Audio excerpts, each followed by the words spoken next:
When I opened the live stream, the video stuttered, once blinked to black, and then settled into focus just in time for me to see my sister Lydia walk down the aisle. Alone. There was no father to give her away. No music. Just a soft hush over the guests, and a look on her face that wasn't joy or serenity. It was tension disguised as calm.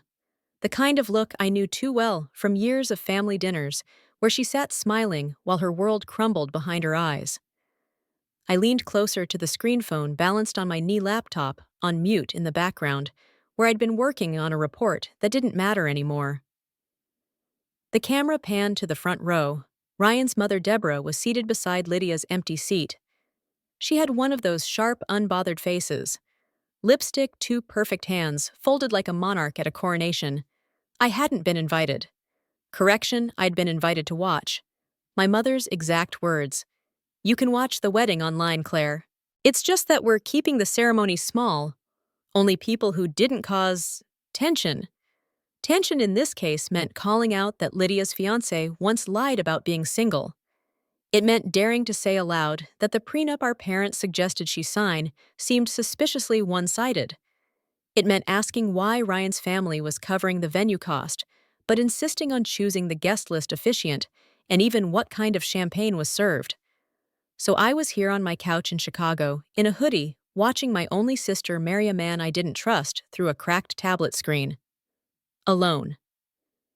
The ceremony began. Ryan stood at the altar like he was waiting for a business transaction to complete. His smile was tight. His jaw never moved. Not even when Lydia reached him, and he took her hands, one hand barely clasping hers. Like he was afraid she'd wrinkle his cuff. The officiant began speaking.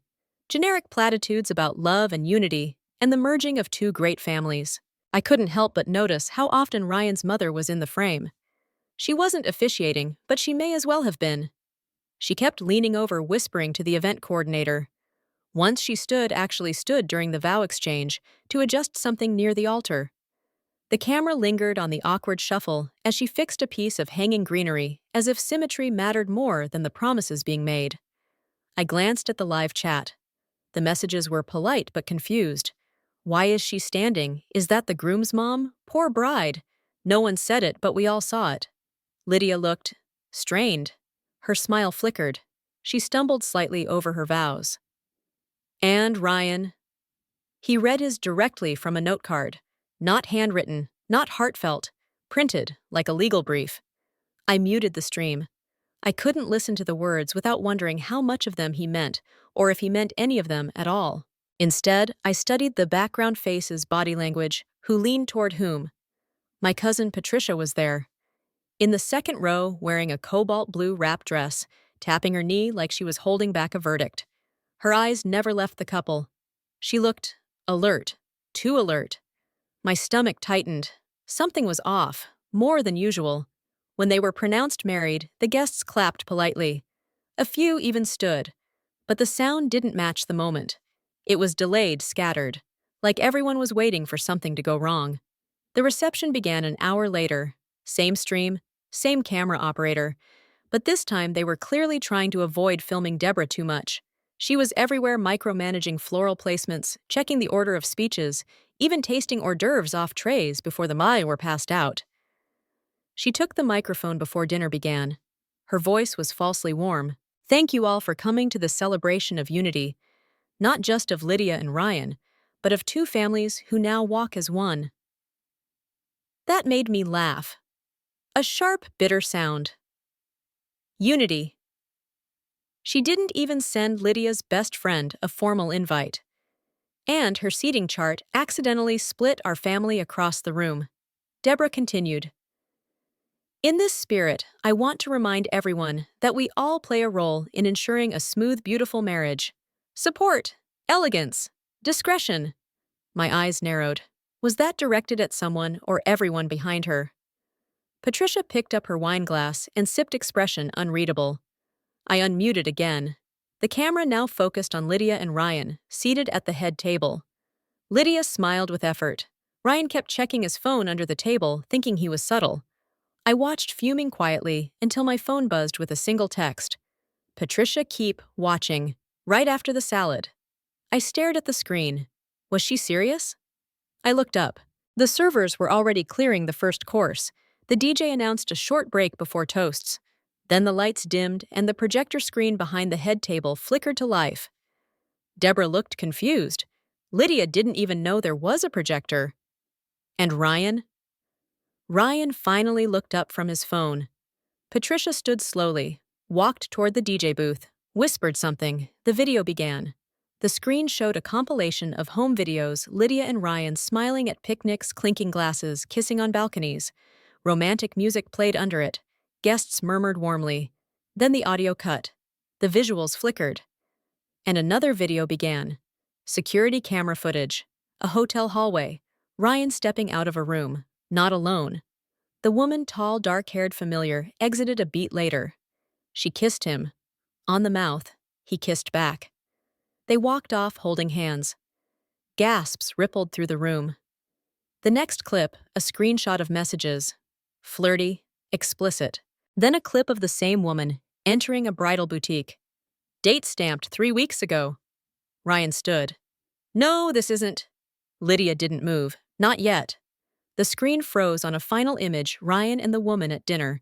Candlelight, champagne, 2 desserts. My internet stuttered. The picture pixelated. Then the camera panned to Lydia standing. She pulled the microphone from the DJ. She said something, but I couldn't hear it. There was shouting.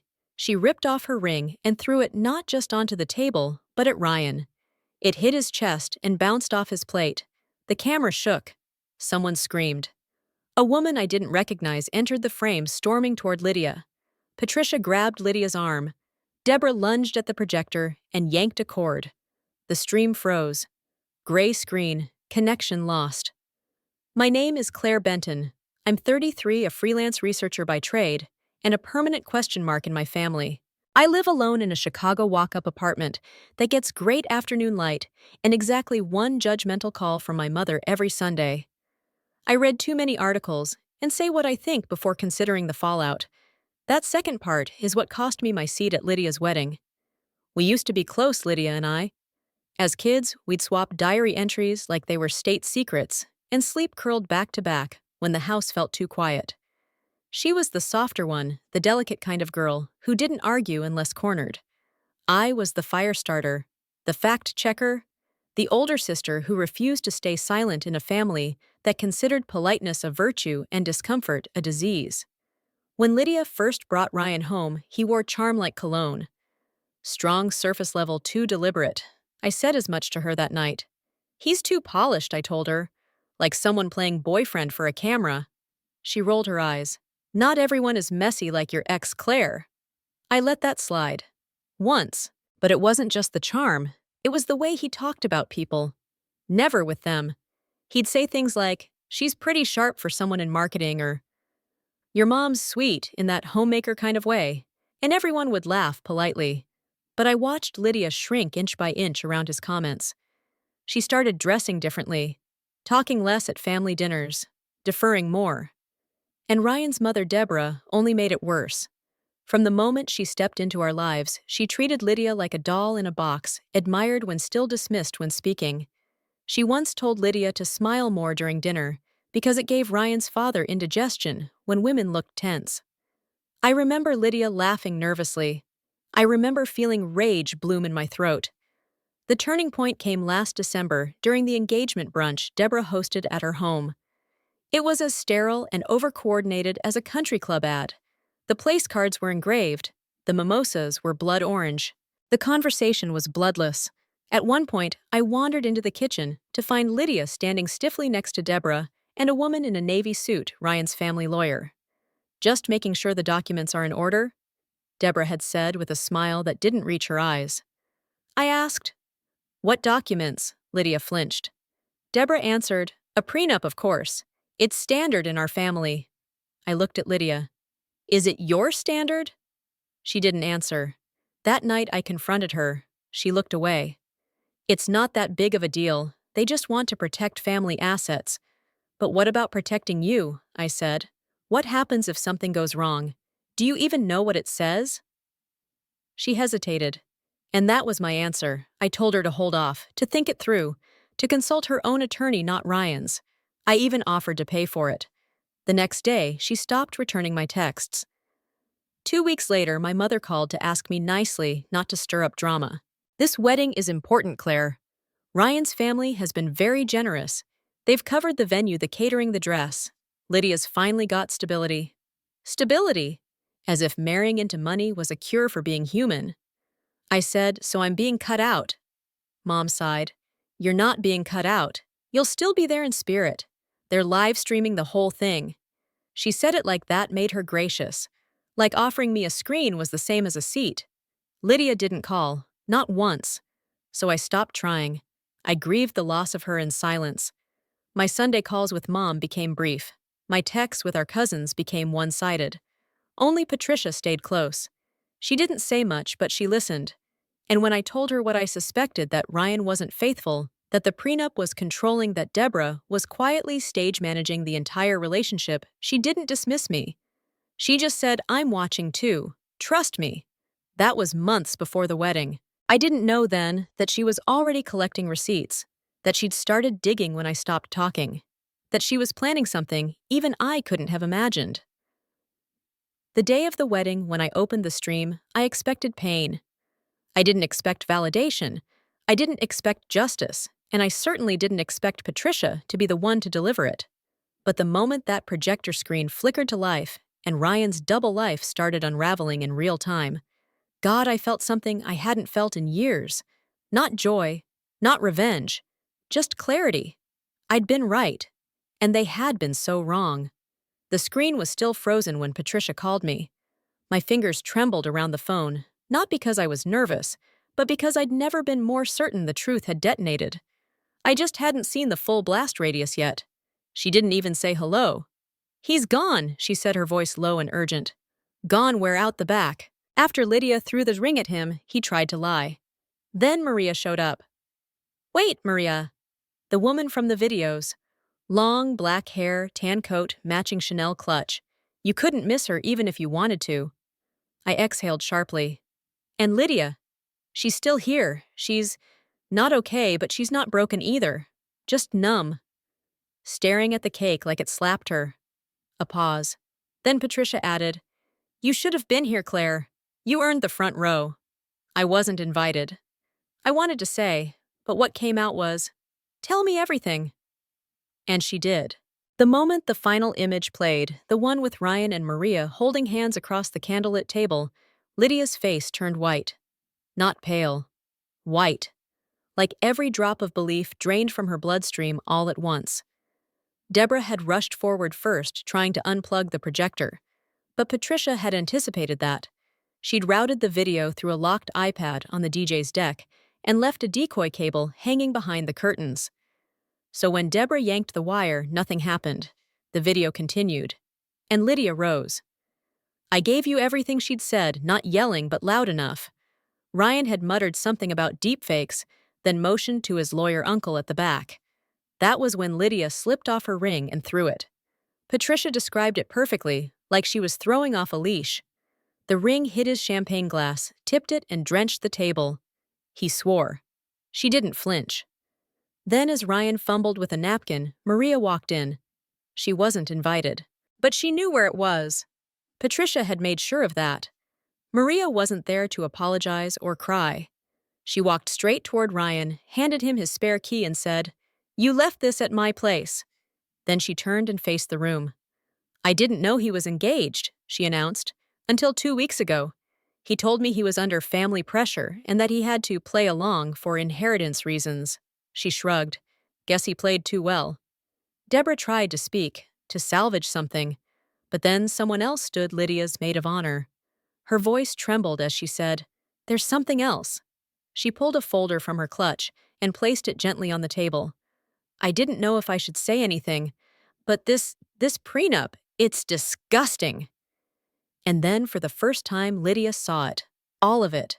The clauses Deborah insisted were just normal protections turned out to be pages of behavioral stipulations, language that penalized Lydia financially for everything from public expressions of dissatisfaction to refusal to attend family-hosted functions. Even gaining more than 10 pounds within 2 years had a clause. When Lydia picked up the document and read the highlighted parts, Patricia said her face crumpled, not with confusion but with clarity. She knew Patricia told me. She didn't know how bad it was, but she'd always felt it. And still she'd gone along with it. Because our family had trained her to be agreeable, grateful, compromising. Deborah tried to regain control. "This is a private matter," she snapped. "It's tasteless to air grievances in front of guests." But no one moved. No one left. Because no one was on her side anymore. The tension broke when Ryan finally tried to speak. He walked back toward Lydia, hands up like he was talking down a hostage. "She's twisting it," he said. "It's not what it looks like." Lydia looked him dead in the eye. "I'm not twisting anything. I just finally see it straight." And that's when she turned to Patricia and said, "Do you have a ride?" They walked out together, straight through the main doors, past the fountain, past the guests, past Deborah, who stood rooted like her spine had been replaced with rebar and fear. And just before they disappeared from sight, Lydia said over her shoulder, "Oh, and the honeymoon's canceled. I'll be using the flight credits for therapy." Back on the call, I was silent. Patricia waited. "Claire," she asked, "I don't know what to say. You already said it. A year ago, when no one listened. I wish she'd listened then. She wasn't ready." I swallowed hard. "And now she asked for you." I didn't answer. He needs you," Patricia added. That landed harder, because I knew what it meant. Not the version of need that came with sobbing voicemails or apologies wrapped in guilt, but the quieter kind. The kind that says, "I finally see what you tried to shield me from, and I'm ready to face it." "She's at my place," Patricia said. "Come if you can." I didn't even pack a bag. I just booked the earliest flight, printed my boarding pass, and picked up the necklace Lydia gave me when we were kids. A tiny locket with our initials carved on opposite sides. We used to wear matching ones. Hers got lost in college. I'd kept mine. Even after we stopped talking, even after she let them shut me out, as I zipped it into my purse, I realized something. She hadn't needed saving. She needed truth. And truth had always been the one thing I refused to let go of. By the time my cab pulled into Patricia's driveway the morning after the wedding, that wasn't my phone had vibrated itself into silence. 12 missed calls, 3 from my mother, 1 from an unknown number that I guessed correctly was Deborah, and 7 messages from Lydia, none of which I opened yet. Not because I didn't want to read them, but because I wasn't ready for her voice in my head. Not until I saw her face. Patricia opened the door before I could knock. She looked exhausted, hair still curled at the ends, but her eyes puffed and sharp like someone who hadn't slept but had won something important. "She's in the guest room," she said. "Still hasn't cried, or slept, or eaten. She talked to you." Patricia nodded, then shook her head. In short sentences, keeps replaying it. Keeps asking me if the stream really froze when she threw the ring. I gave a dry laugh. Froze on the exact moment. She was mid-throw. The ring was in the air. "God," Patricia exhaled. "That's almost poetic." I followed her inside. The place smelled like lavender and stale coffee. She led me down the hall, tapped once on the guest room door, and pushed it open. Lydia was sitting on the floor beside the bed, her back against the wall. Still in the white satin robe they'd given her to get ready in. No makeup, hair half up tangled.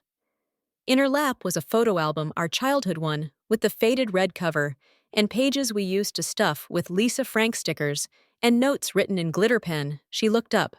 Her eyes were hollow, but not empty. "Hey," I said. She didn't respond, just stared, like she wasn't sure if I was real or still part of the fallout. I stepped in slowly, sat down across from her, and set my bag down with a soft thump. I saw everything I said. Or almost everything. "The stream cut, right when you threw the ring." She smirked, then frowned again. "Figures." We sat in silence. Then she whispered, "Do you remember the beach trip, the pink flip-flops that broke?" I nodded. "You fixed them with a bobby pin." I smiled. "They snapped the moment we left the car. You cried so hard, Dad thought you'd broken a toe." Lydia nodded slowly. "I didn't cry when I left the venue." "I know. I still haven't." "You will." Another pause. Then she said it. You were right, not triumphant, not begrudging, just surrendered. I didn't want you to be, she added. I needed it to work so badly, I couldn't admit how many red flags I folded into wedding favors. I reached out and took her hand. Cold, still.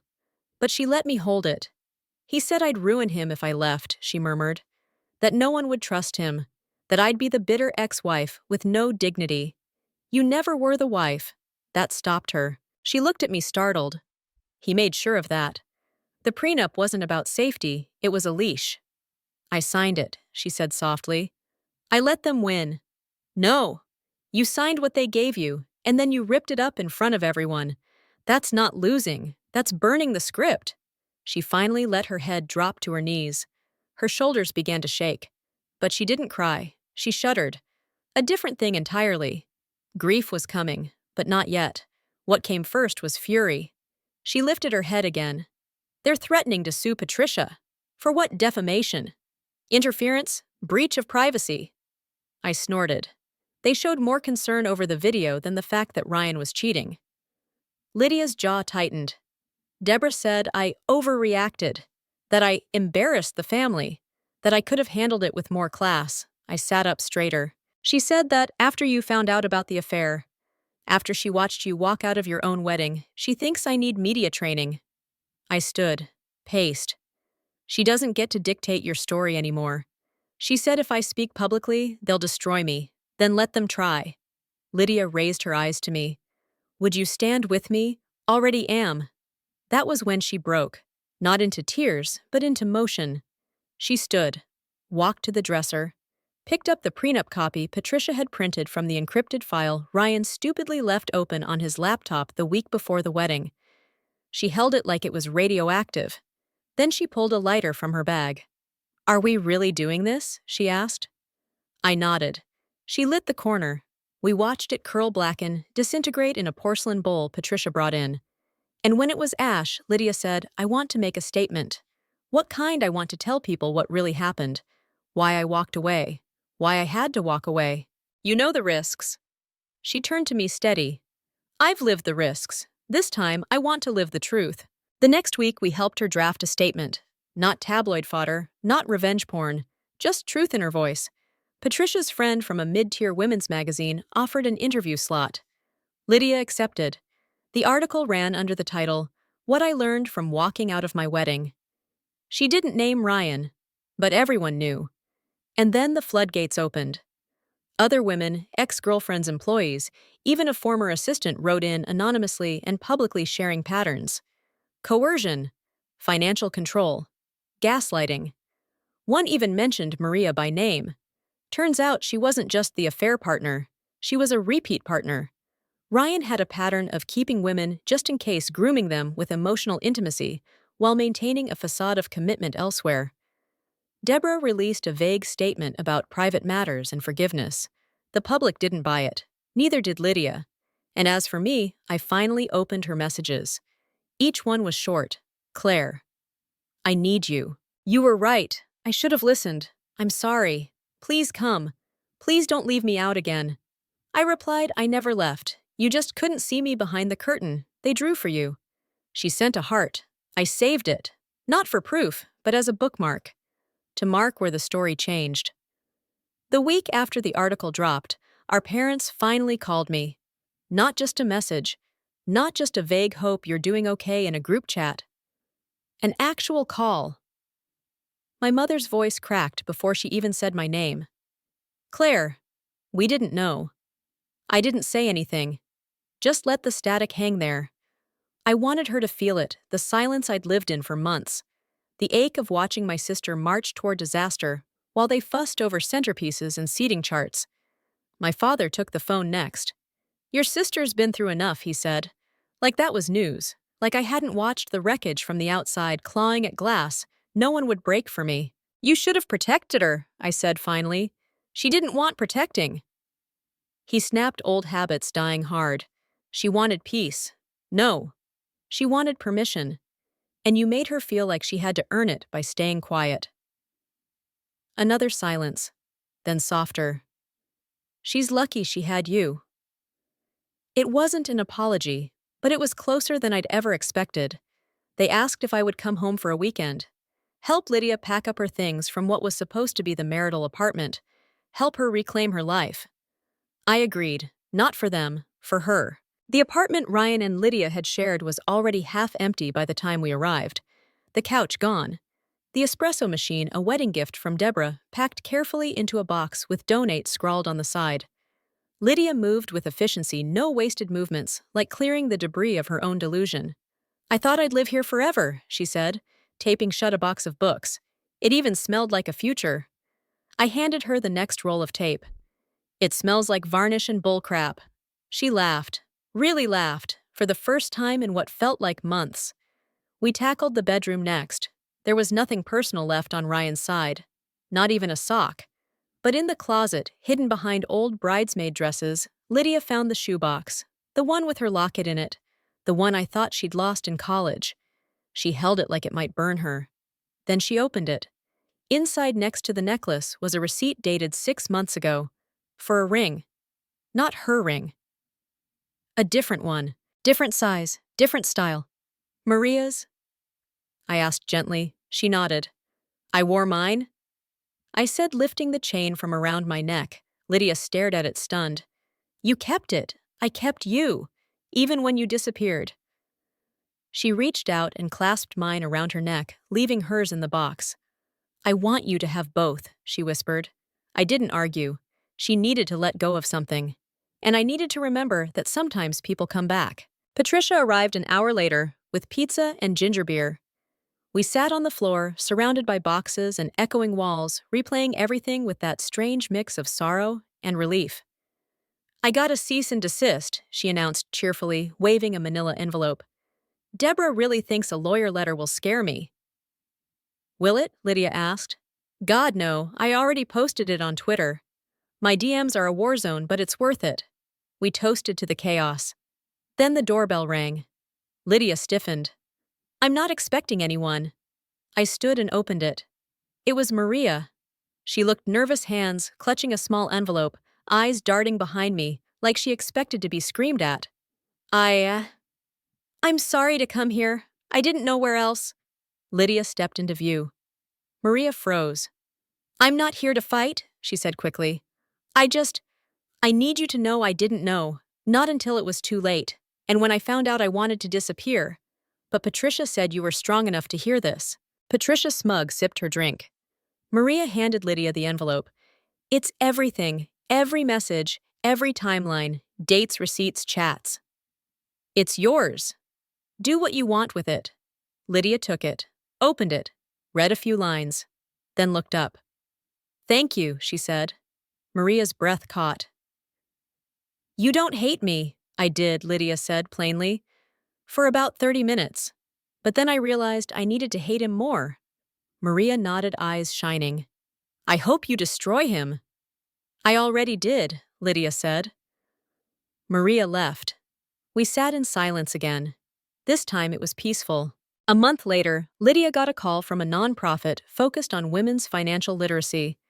They'd read her story and asked if she wanted to speak about empowerment, about warning signs about how to rebuild when the ground drops out beneath you. She said yes. And when she took the stage, it was in a gray pantsuit and red flats, her locket, my locket, tucked under her collar. Her voice was steady. And I sat in the front row, not on a live stream, not hidden behind someone's expectations, in the light, where I belonged. There's a particular kind of pain that comes from being sidelined, from watching someone you love walk into a fire while your hands are tied behind your back. That was my role for a long time. The invisible sister, the too opinionated daughter, the woman who asked too many questions and got uninvited for it. But now I know something I didn't before. Silence isn't the absence of sound, it's the presence of control.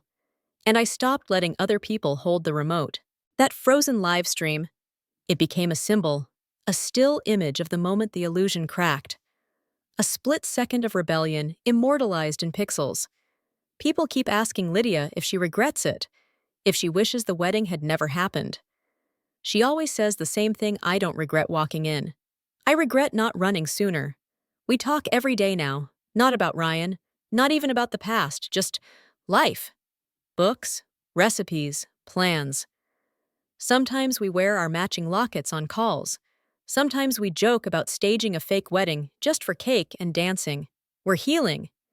And as for me, I stopped waiting for permission to speak. I speak.